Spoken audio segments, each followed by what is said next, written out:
Hello and welcome to today's webinar, The Current State of IT Planning for Organizational Success. Thanks so much for joining us. We've got a great event lined up for you here today. I want to give a special thanks to our partners from Red Hat and Intel for making today's event possible. Before we get started, there's just a few things that you should know about the format here of the event. My name is David Davis of Actual Tech Media, and I'm glad to be serving as the moderator. We always want these events to be educational, and we want to help you to solve your real-world IT challenges. So we encourage your questions there in the questions box in your audience console. Many of you have already said hello and good afternoon, and we love to see that. But we also want your technical questions on today's topic, and we'll be doing a Q&A session at the end of the event, so keep those questions coming. We also have a number of resources there in the Handouts tab I want to call your attention to. We have 3 PDFs. The first one is the 2023 Global Tech Outlook, a Red Hat report. We'll be talking about that on the event today. There's also the State of Enterprise Open Source, as well as how to build a resilient IT culture. So make sure that you download those resources. If you click on each one of those, they'll be downloaded to your local computer, and you can check them out, share them with your friends after the event. All right, and then at the end of the webinar today, it'll be my pleasure to announce the winner of our $250 Amazon gift card prize. If you're watching this on demand or recorded, of course, that drawing would have already occurred. The prize terms and conditions can be found right there in the Handouts tab of your audience console. And then today, we also have a special Best Question prize for an additional Amazon $50 gift card. What that means is that you have to enter a question about the topic today, a good question, because we're going to choose the best question after the webinar ends, and you'll be entered into this prize drawing. Prize winners must meet the prize policy that you can find there in the Handouts tab. All right, with that housekeeping information out of the way, it's now my pleasure to introduce you to today's expert presenter. Glad to have on the event today, Mr. Gordon Half, Senior Principal Technical Marketing Manager at Red Hat. Gordon, it's great to have you on. I'm going to hand it off to you now. Take it away. Thank you, David. Hi, everyone. I'm Gordon Half, Technical Marketing Manager at Red Hat, and I'm going to talk today about the current state of IT, planning for organizational success. And my primary focus is going to be on some of the results from our 2023 Global Tech Outlook report.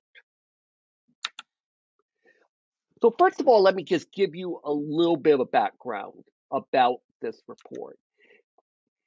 We do 2 types of research at Red Hat. This is absolutely standard. There's nothing weird at all about this. We do qualitative research. That often means things like interviews, focus groups, exploratory types of conversations. And these can be very open-ended and unstructured, although we often use a structured interview format. Can get a lot of dynamics going on, particularly in something like a focus group, usually a relatively small number of people, and it gives us directional results. In fact, we often use qualitative research to inform our quantitative research. Global Tech Outlook report that I'll be talking about today, in addition to a couple of slides from our Enterprise Open Source report, is primarily quantitative research, although there's a few, can you give a few fill in the blank type of questions here as well. Bigger sample, we try to ask a lot of the same questions year over year. It's a very structured questionnaire. We can do statistics.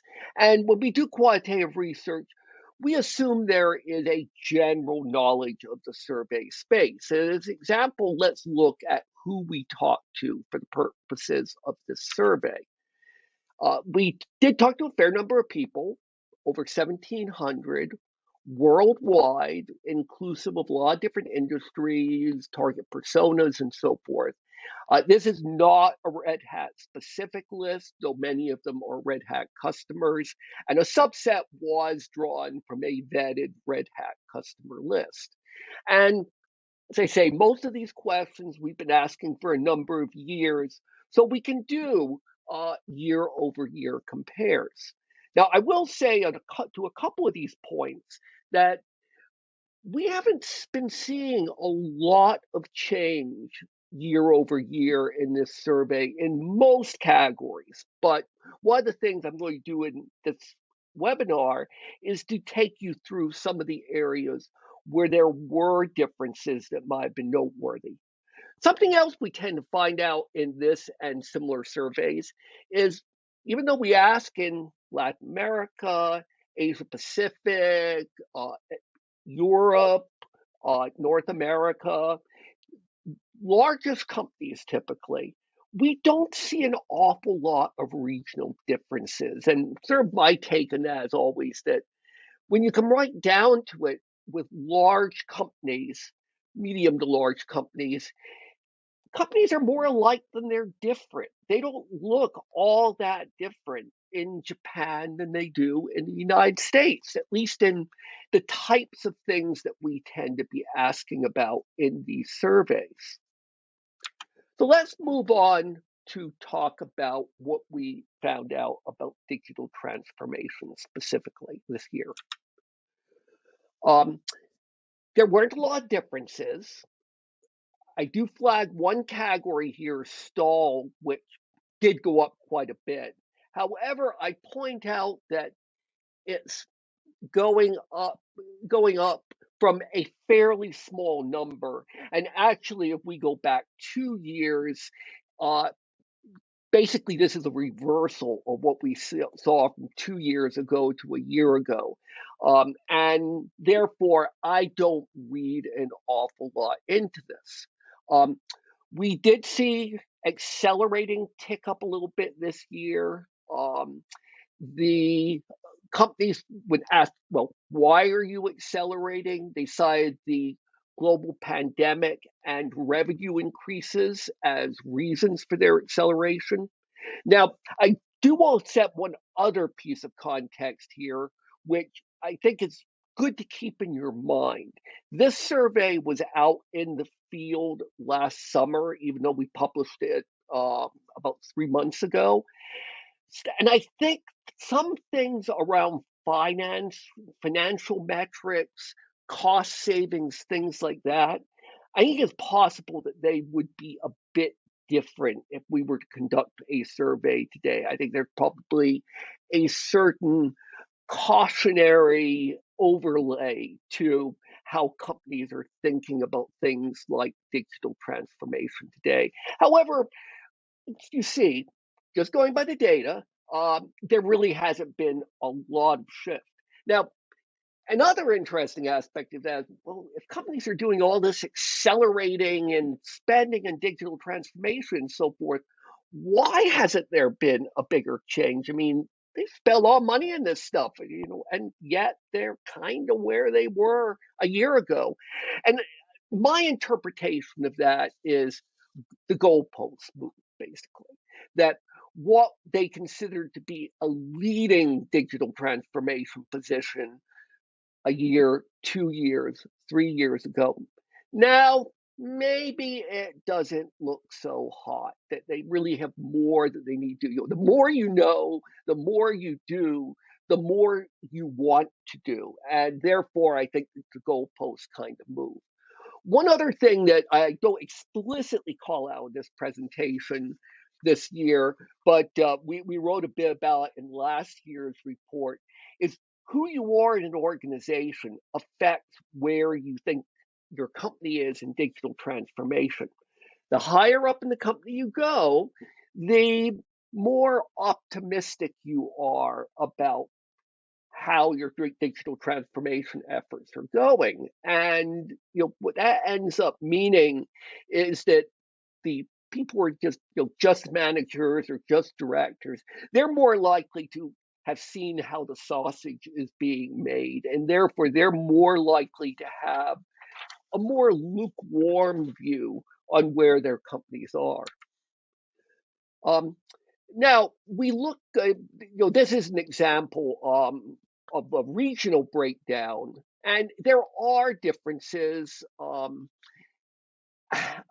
they're close enough that I don't necessarily do too much um, tea leaf reading here. And again, as I was sort of saying in the last slide, maybe if you're in Latin America, you have fewer ambitions perhaps for digital transformation than if you're in North America or EMEA. But again, this is a very typical example from our survey of there not being huge differences among geographies. And I think if you try and read too much into these kind of numbers, uh, you're really kind of getting into tea leaf and entrail reading that isn't really justified by the data. Now, one place we did see differences, though, was in the industry breakdowns. Now, I know there's a lot of data on this slide, so let me take you let me take you through it a little bit. Um, One thing that we did, and it really clarifies the results to some degree, is that we looked at essentially how individual industries compared to the average of all industries in terms of where companies, organizations saw themselves. And in this case, there were some very clear differences. Education was 9 points less likely to say they were leading and 16 points less likely to be accelerating than the industry average. So education was a very clear laggard here. Uh, Healthcare was also kind of below average, although not nearly as much so as education is. And I think we can think about why that probably makes sense. Education often is somewhat of a laggard in terms of adopting technology, and healthcare, well, uh, there's just been a lot of stress in healthcare the last few years, and certainly healthcare has adapted, and some of that adaptation is doubtless in the general digital transformation bucket. But again, lots of challenges in healthcare, so it would be very understandable if they're not quite as far along as other companies were. Um, there wasn't as much variation on the upside in general. However, the usual suspects were above the mean. Telecommunications, a ton of stuff is going on with telecommunications, particularly in things like rolling out 5G networks, for example. There's a big move to software defined networking of various sorts in the telecoms industry. So, a lot of change going on there.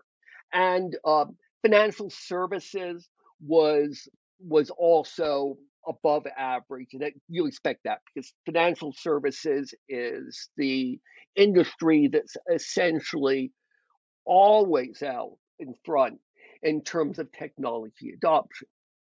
Now, education, identified skill set and talent gaps as one of their big problems. And I'm going to be getting into that a little bit later in this presentation across industries in general. Here was one fairly significant change this year. As you can see in the bottom, most stuff didn't move that much. Costs crept up a little bit. As I said at the beginning, I think if we were to put this same survey out in the field today, I suspect that we would see uh, cost creeping up as an absolute top priority. Keep in mind, these are absolute top priorities.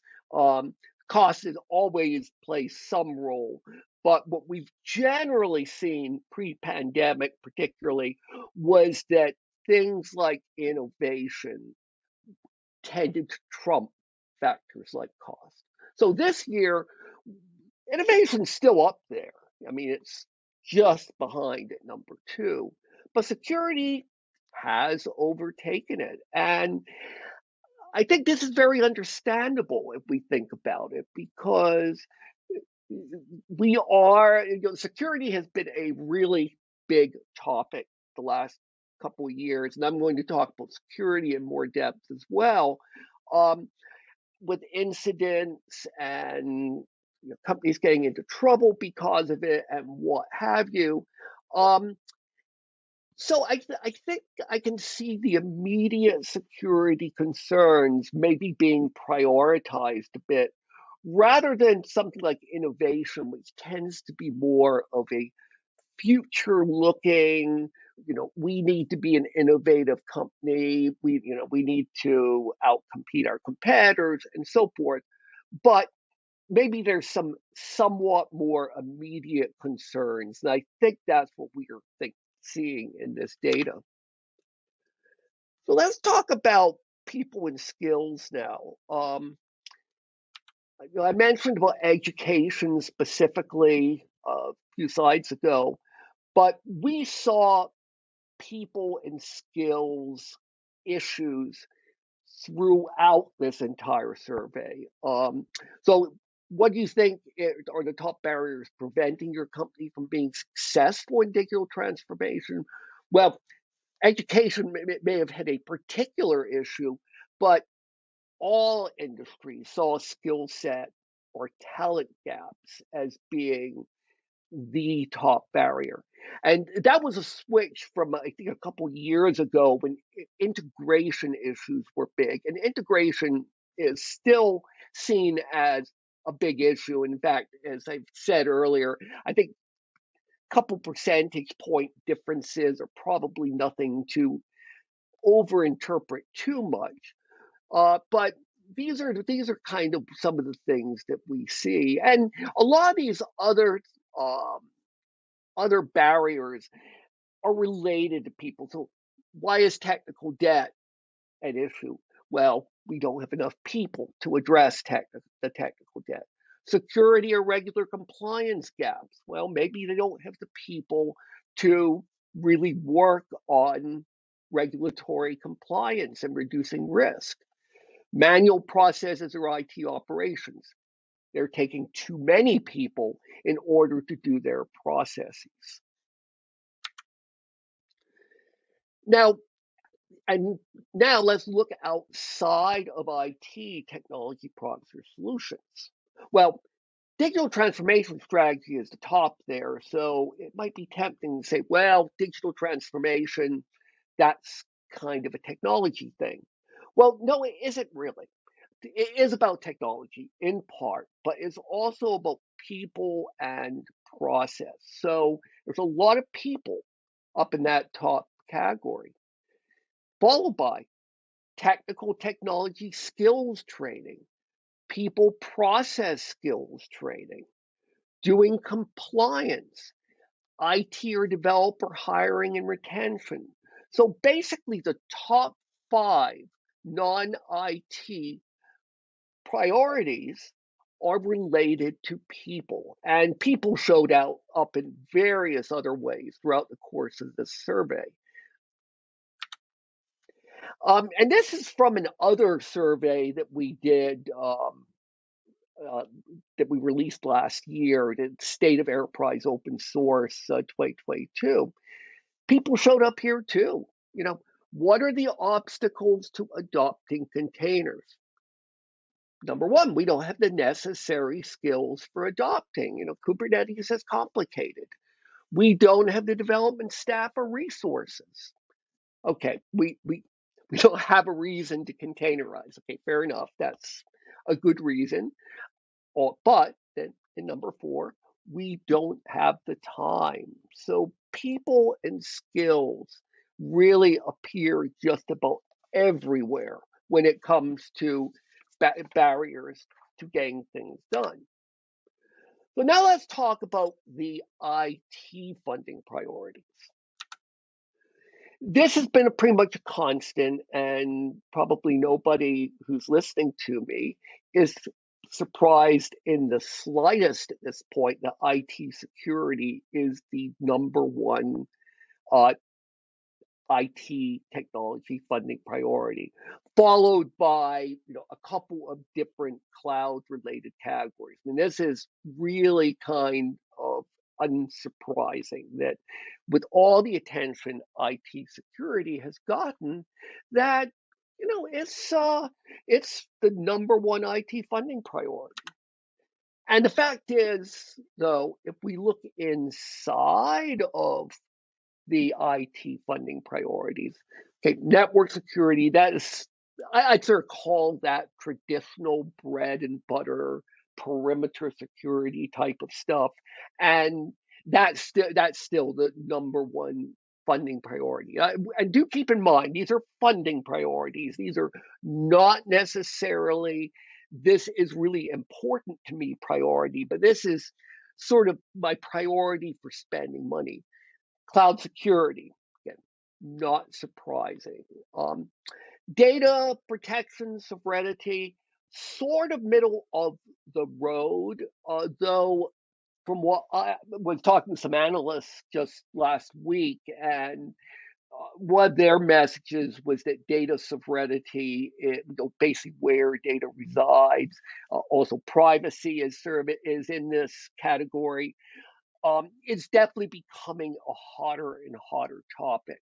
Um, One thing, though, that I am inclined to puzzle a bit about, though, and I've actually spent quite a bit of time talking to security executives and analysts about that, is where is the bottom things here. And by the way, these are not fluke results because these are very similar to what we saw last year.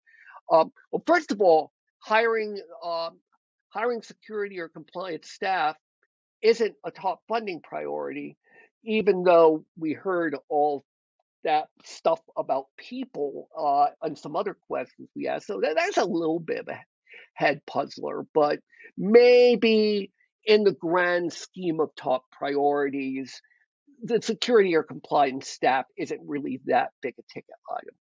The one that really surprises me, and I've spent the most time discussing, is this bottom thing: third party or supply chain risk management at 12%. So, this is things like the SolarWinds attack, the Apache Struts vulnerabilities, things like that. So, what's going on here? And I have a few theories, and these are, I sort of departing from the data-driven nature of the presentation, and these are just theories. But I'll go into these in a little bit more detail to close out the presentation. So stay tuned there because this is an odd result. And if you don't think it's a priority, I hope I convince you before I go to Q&A that you maybe should think about that. We also asked about security when we did our last enterprise open source survey, and one of the reasons this is interesting is what we've seen in the enterprise open source survey, which we do every year, is that security of open enterprise open source has sort of gotten better and better grades as time goes on. And the interesting thing about these answers, my team can use well-tested open source. Security packages are well documented and scanned for. Vendors make security packages available. Those are the top benefits. And I would say those are the benefits of software security from trusted vendors in general. I think the interesting thing there is these are not open source specific benefits. In fact, we go down to number 4. More people have had their eyes in the code than with proprietary software. This is the sort of with many eyes, all bugs are shallow idea. And the fact that that's the sort of mythology of secure open source is kind of behind the things that vendors can do to make enterprise open source secure is interesting. Similarly, well, I can look at the code myself and audit it. Well, yes, that's true, but you probably don't have the time or, back to earlier points, maybe enough skilled talent on your staff to audit all the software that you use. Um, so in general, security was a top funding priority in May category. So in fact, it was an overall top priority, really almost understates the situation, because when we kind of did a drill down of various IT funding priorities, like we did with security itself, um, security still pops up. So we asked, what's your company's top funding priority for cloud infrastructure specifically? Well, cloud security was a funding priority for that. Um, when we asked about top funding priorities for security in terms of data analytics and AI, ML, and so forth, data security and integrity was number one. And I mean, the fact that it outpaces AI and ML and sort of traditional business intelligence is very telling. I mean, within these sorts of analytics, data security and integrity is more important than AI, ML, and I think actually that's kind of surprising given the amount of hype around AI, ML over the last year or two. And automation, security automation, was the most important funding priority for IT operations. And I think one thing that this tells us is there's an increasing recognition that by automating, you not only can take out a labor component in many cases, but because you're increasing predictability and consistency and you're really putting a process in place, you can increase the security of your infrastructure as well.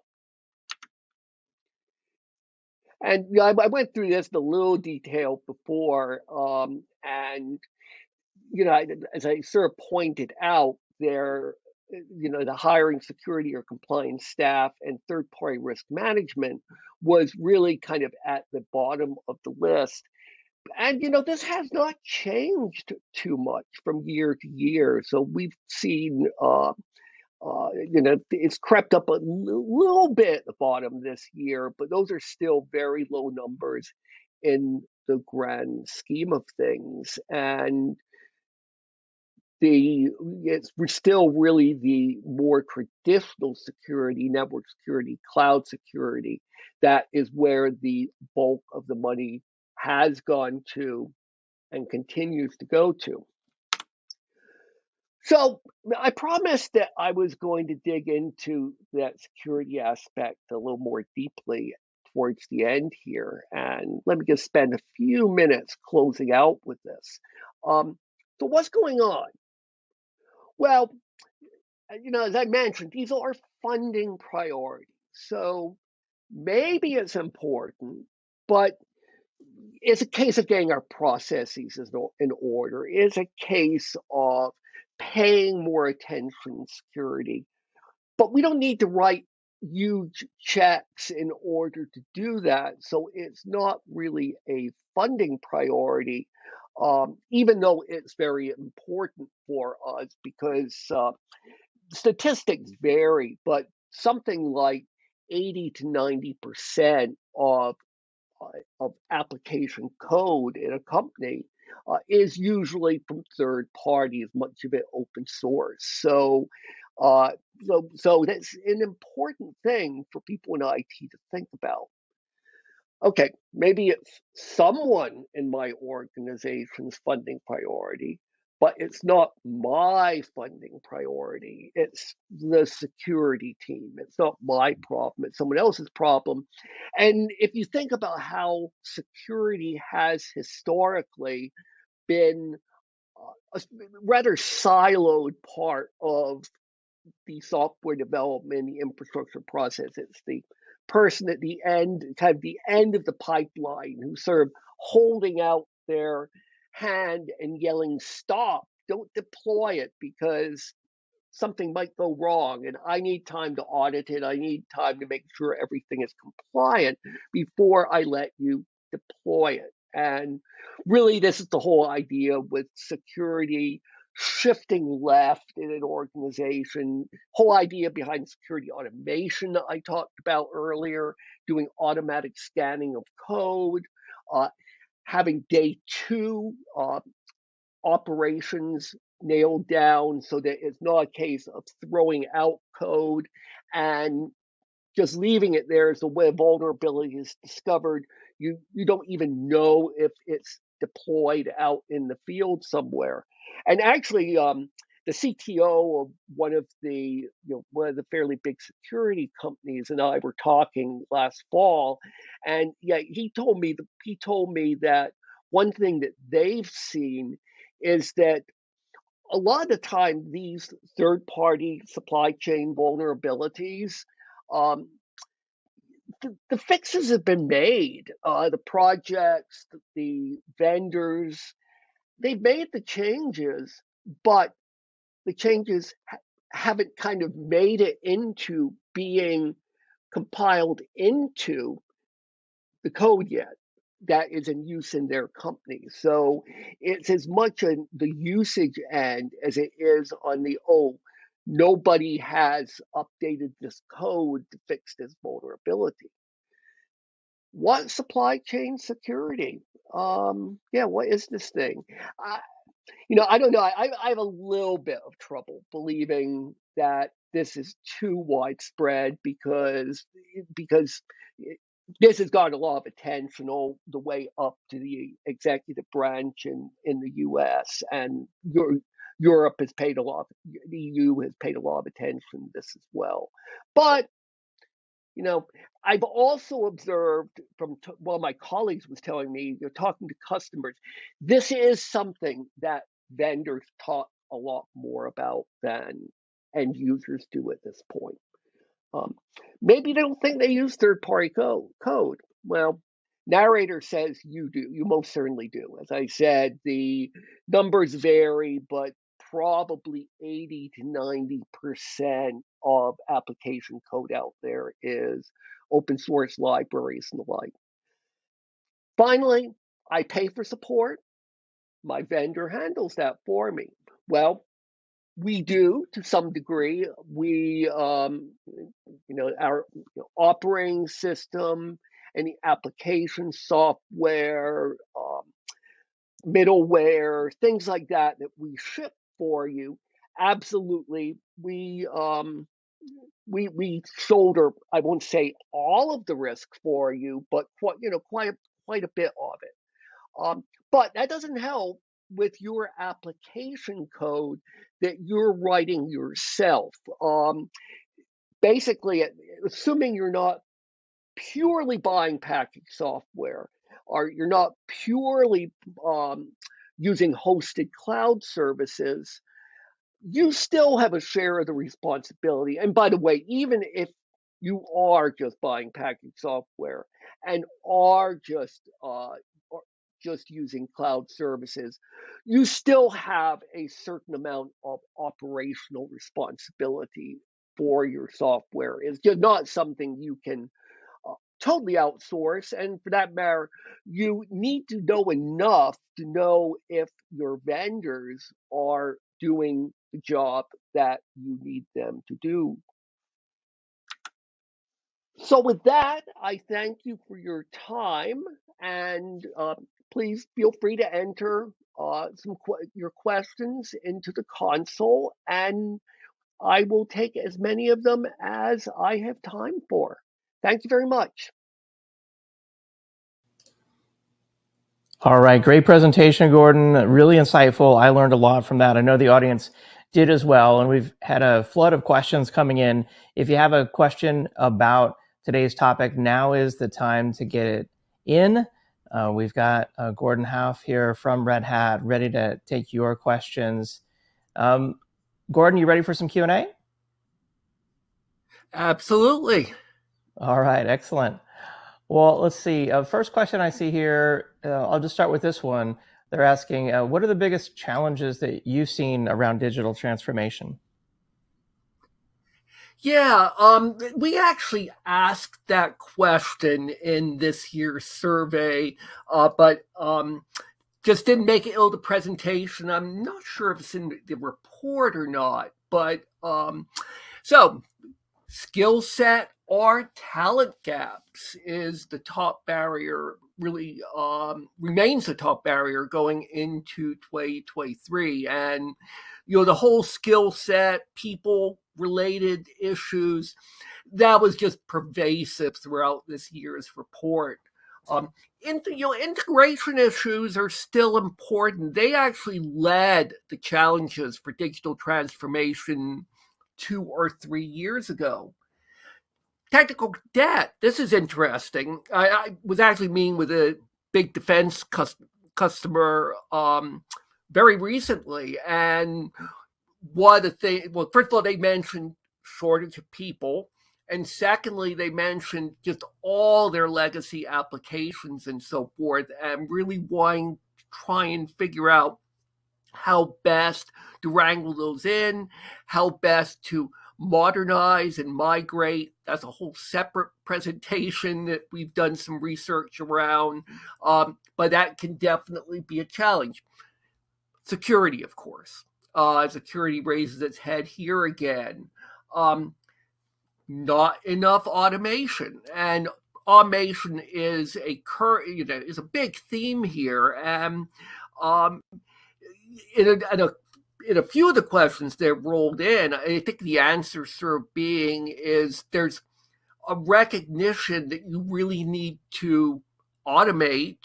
And frankly, companies are better at it than they used to be. But I would say in general, organizations are still not doing as much automation as they should. It's a lot better than a few years ago, but there's still a long way to go there. Okay, definitely a lot of opportunities there for improvement around digital transformation. Let's see here. Another good one is: do you have any advice on how to justify security budgets?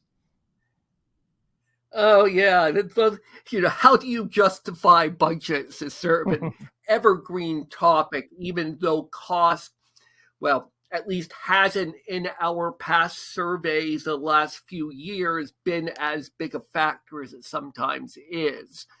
We'll see what happens going forward. I don't really like to advise people to, you know, scare their management, but this might be a case where it's not a half bad strategy. I mean, if the management doesn't understand that there's risk, and we don't need to spend a fortune to mitigate it, but we do need to mitigate it in areas like software supply chains, in areas that maybe were not traditionally as big a problem as they were when we just bought great big firewalls and stuff like that from security vendors. So I think there is a certain amount of, we really need to get a handle around this.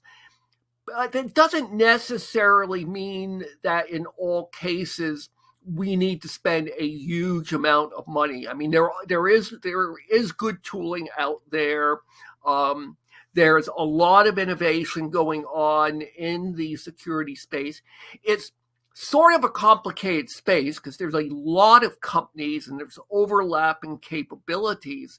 But I sort of put this in the category is, um, how do you justify and secure having some HR processes when there are problems? And the answer is, well, you do not have a choice. You just have to do it. It's a cost of doing business.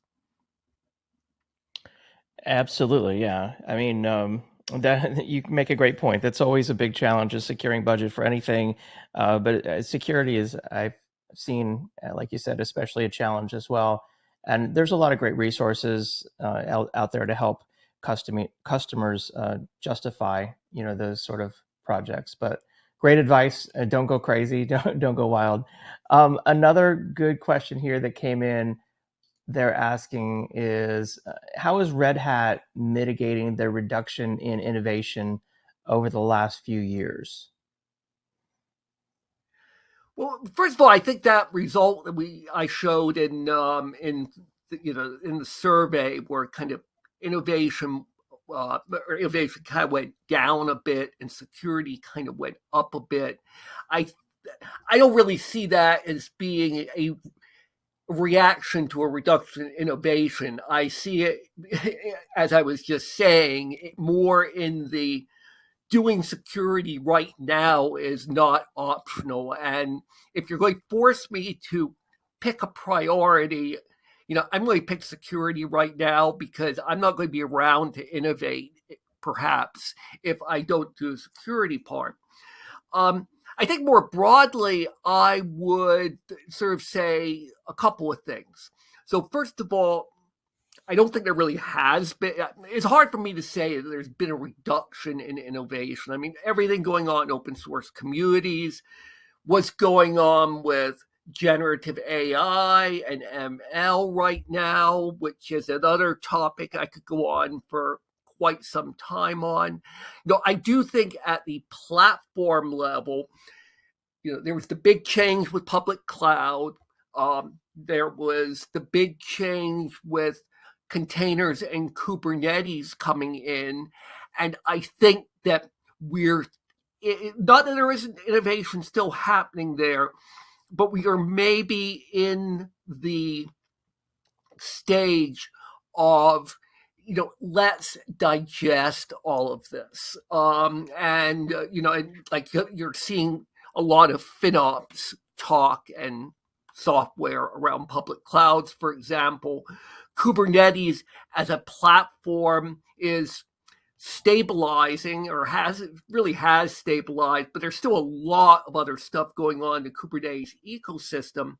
I'd say in terms of what Red Hat specifically is doing, can do, is, first of all, we are working in a lot of those upstream communities associated with containers and everything else. I think one of the things, though, that we as a platform vendor, among other things, can do, though, is make consuming this innovation easier. We do hear a lot that Kubernetes is complicated. So we try to kind of thread that line between, kind of giving people all the innovation that's out there and making some opinionated decisions about, this is the stuff that we have found and tested and it really kind of works together. So I think certainly one of the things that Red Hat can do is basically packaging up innovation in a way that the typical enterprise is not just utterly overwhelmed. Absolutely. Yeah. Anything you can do to make technology easier, I think, is always going to be a big win for technologists. Excellent. Let's see. Another question here I wanted to ask you, and that is around, in terms of people. Did you get any insights into retention and hiring strategies that these companies are using?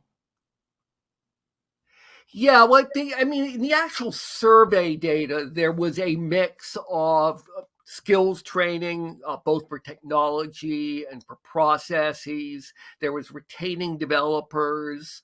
One thing that we have seen in some other work that we've done with partners, that I forget who we did this with, but the discussion from HR people was that companies need to do a better job of retaining existing talent, and whether that's retraining, having mobility into different jobs, basically just treating people well.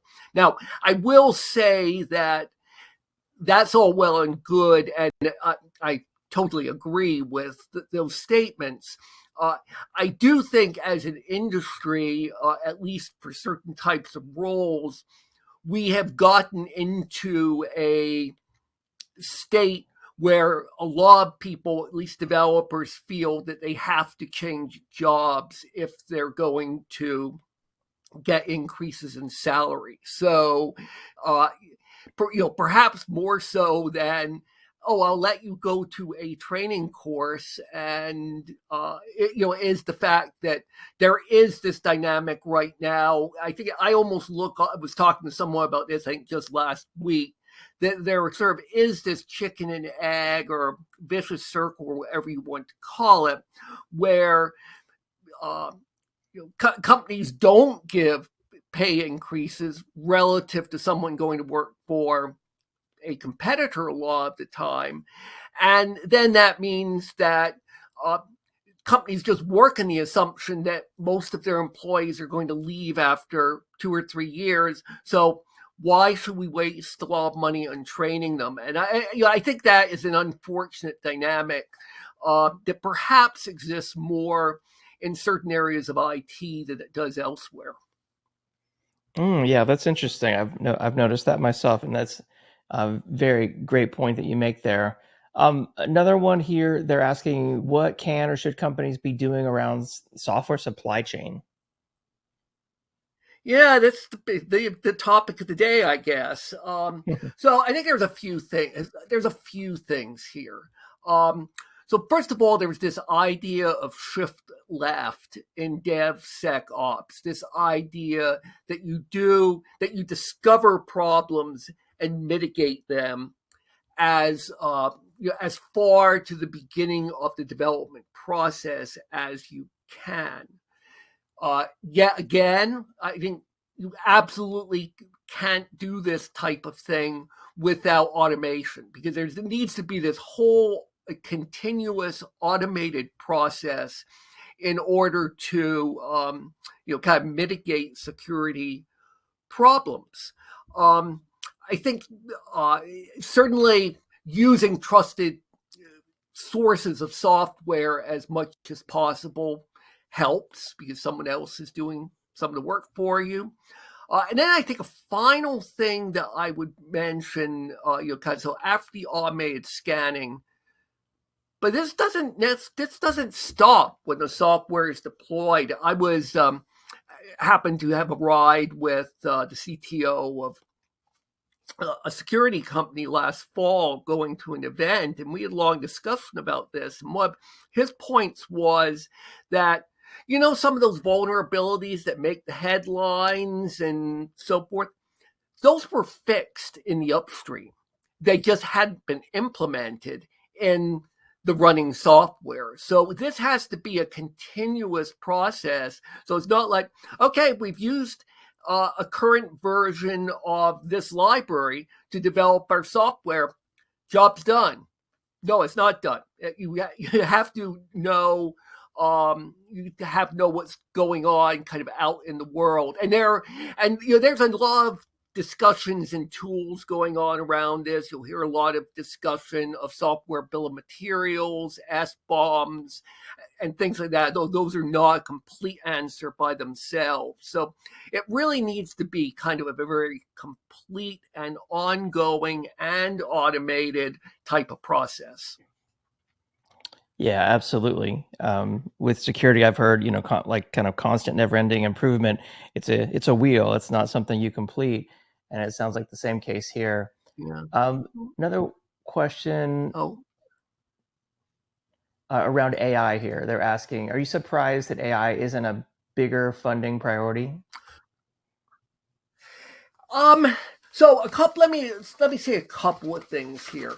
First of all, we grouped AIML in as part of top funding priorities for big data and analytics, and it is the second biggest funding priority within that bigger category, big data and analytics. With secure data security being in the top slot yet once again. So within that category, it's fairly big. That category is very middle of the pack in terms of being a funding priority as an overall bucket. What's going on there? Well, again, remember these are funding priorities, and therefore this is not necessarily how interested CIOs or IT decision makers are in it, or it doesn't imply they're not looking at it. Also, ML is embedded into a lot of other things. So I think a lot of people use ML that aren't really thinking of it as using ML because it's some system management product or something like that. And that's one of the things we're starting to see with machine learning is it getting embedded, it's just getting embedded into a lot of different types of things. So I think there's also the people who are really into this space. And of course, there's a lot of consumer excitement around generative AI and so forth. But that hasn't necessarily turned into IT decision maker funding priorities at this point. Got it. Yeah. Maybe it's just a little bit too early for that to happen. What about, here's Yeah, another I mean, one. it's early stages. It's early stages. Right. Yeah. Here's another one kind of related to AI as well. Do you anticipate an increase in new technology roles related to AI and chat GPT technologies? This is another thing we could spend an hour discussing. I mean, the lazy answer for me is yes. More intelligent autocompletes hopefully get some of the lying part out of the results.